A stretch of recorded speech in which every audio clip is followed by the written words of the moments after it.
दोस्तों, हम कभी कभार कुछ ऐसे जगह पर जाना चाहते हैं जहां पर कोई भी ना हो। वो जगह बेहद ही खूबसूरत और सुनसान हो। तो ऑफकोर्स आप एक आइलैंड पर जाना चाहेंगे।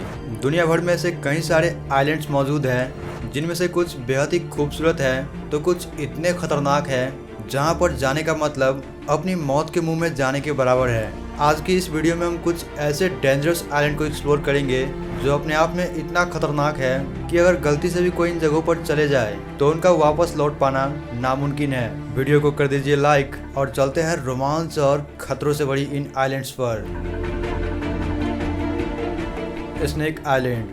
स्नेक आइलैंड ब्राज़ील के sao Paulo सिटी से 100 किलोमीटर की दूरी पर अटलांटिक ओशियन के बीच में है। इस आइलैंड को दुनिया के दूसरे सबसे खतरनाक आइलैंड माना जाता है, क्योंकि यहाँ पर इंसानों का नहीं बल्कि जहरीले सांपों का राज चलता है। इनलैंड टाइफन, जिसे दुनिया के सबसे जहरीले सांप माना जाता है, इनकी प्रजातियां भी इसी आइलैंड पर भारी मात्रा में पाई जाती है। 4600 स्क्वायर फीट जितना इस छोटी सी आइलैंड पर सांपों की पॉपुलेशन कुल 4000 से भी अधिक है। 1909 में ब्राजील सरकार ने इस आइलैंड पर एक लाइट हाउस बनवाया था, जिसकी देखभाल करने के लिए एक व्यक्ति को उनके परिवार के साथ वहां पर रखवा दिया। परंतु अफसोस, कुछ ही दिनों के बाद वो सभी लोग यहाँ पर मौजूद सांपों का शिकार बन जाता है और उसी दिन से ब्राजील सरकार ने इस आइलैंड पर पर्यटक का जाना पूरी तरह से बैन कर दिया है। इस लाइट हाउस को खासकर इसलिए बनवाया गया था कि अगर रात में कोई शिप इस आइलैंड की तरफ आता है तो उन्हें इस लाइट हाउस पर मौजूद रेड लाइट को ऑन करके आ रही शिप को सावधान कर देता है, ताकि वो यहाँ पर ना आए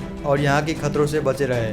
अभी फिलहाल इस आइलैंड पर कोई भी नहीं रहता है और कोई जाना भी नहीं चाहता है, तो मेरी आपसे रिक्वेस्ट है कि आप भी इस आइलैंड पर बिल्कुल भी मत जाइएगा। मियाके आइलैंड जापान के टोक्यो शहर से 175 किलोमीटर की दूरी पर है।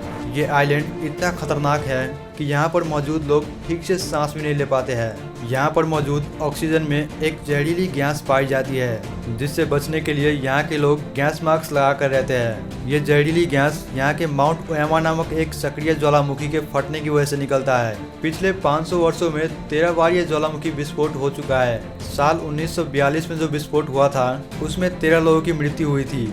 आखिरी बार जब साल 2000 में विस्फोट हुआ था तो उस विस्फोट की वजह से यहाँ की हवा में गैस का मात्रा काफी ज्यादा बढ़ गया था और उस जहरीली गैस की वजह से कई लोग मारे गए। फिर उसके बाद जापानी सरकार को मजबूरन यह आइलैंड खाली करवाना पड़ा और फिर 5 साल के बाद उन सभी लोगों को अपनी पुरानी यादें और घर देखने के लिए बहुत ही एक्साइटेड हो रहा था, जिसके लिए जापानी सरकार ने उन सभी लोगों को अपने घर देखकर वापस आने के लिए इजाज़त दे दिया। परंतु ये लोग जब उस आइलैंड पर गए तो वो लोग वापस आना ही नहीं चाहा और उस वक्त गैस की मात्रा भी पहले की तरह ही काफ़ी ज़्यादा था।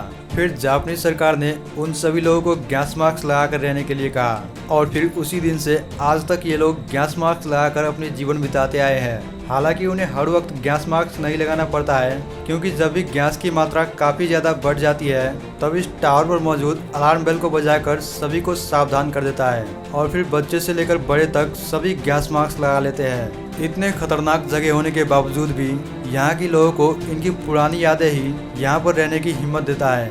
यहाँ की जहरीली गैस इतना खतरनाक है कि ये अगर आपके अंदर चले जाए तो ये आपकी हार्ट को फेल कर सकता है। फिर भी यहाँ पर कई अलग अलग देशों से एडवेंचर का मजा लेने के लिए यहाँ पर आते हैं, परंतु आते ही सबसे पहले गैस मास्क लगा लेते हैं। तो अगर आप भी एडवेंचर का मजा लेने के लिए जाना चाहते हैं तो जाते ही पहले गैस मास्क लगा लीजिएगा, वरना मैं तो कहूँगा जाइएगा ही मत। सबको अपनी अपनी जान प्यारी है। सेंटिनेल आइलैंड हमारे भारत में ही मौजूद एक छोटी सी आइलैंड है जो अंडमान निकोबार से 50 किलोमीटर की दूरी पर है। ये दुनिया के सबसे खतरनाक आइलैंड है। यहाँ पर रहने वाले लोग प्राचीन समय से ही यहाँ पर रहते आए हैं और ये प्राचीन समय से ही बाहरी दुनिया से कोई भी वजूद नहीं रखते आए हैं। अगर साफ शब्दों में कहें तो जब से ये लोग इस आइलैंड पर आया है तभी से ही ये लोग ना ही कभी इस आइलैंड से बाहर गया है और ना ही किसी को आने दिया है। अगर कोई गलती से भी इस आइलैंड पर चला आता है तो उन्हें ये मौत के घाट उतार देता है। इसी वजह से ये लोग आज भी आदि मानव के जीवन जी रहा है। इनके पास पहनने के लिए ना ही कोई कपड़े हैं और खाने के लिए ना ही कोई खेती बाड़ी करने का आइडिया है। बस जो फल वगैरह इस आइलैंड पर मिलता है उसी को खाकर ये लोग अपने जीवन बिताता है। अंडमान निकोबार से कुछ मछुआरों ने बाहरी दुनिया से इनके साथ संपर्क जोड़ने के लिए गया तो उन्हें ये लोग तीर और भाले से मार दिया।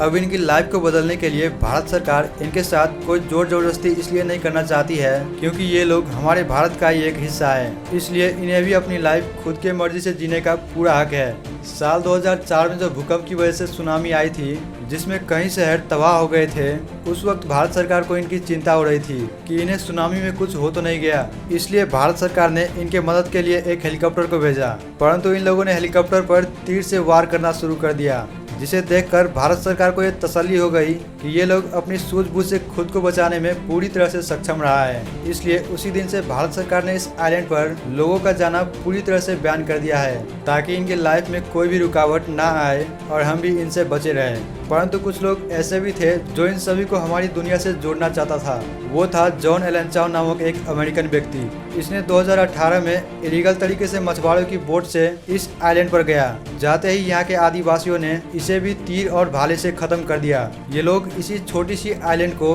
अपनी पूरी दुनिया मानते हैं और बाहर से कोई भी जाता है तो वो उनके लिए एलियन की तरह होता है। तो इस आइलैंड पर जाने के बारे में सोचिएगा भी मत। ये सभी आइलैंड्स पूरी तरह से खतरों से भरा हुआ है, तो आप इस आइलैंड पर बिल्कुल भी मत जाइएगा। और वीडियो पसंद आया हो तो please like, comment and share कीजिए अपने दोस्तों के साथ। और अगर आप हमारे चैनल पर नए हैं तो एडवेंचर हिंदी चैनल को सब्सक्राइब करें और साथ में दबाएं बेल आइकन को नए वीडियो सबसे पहले देखने के लिए।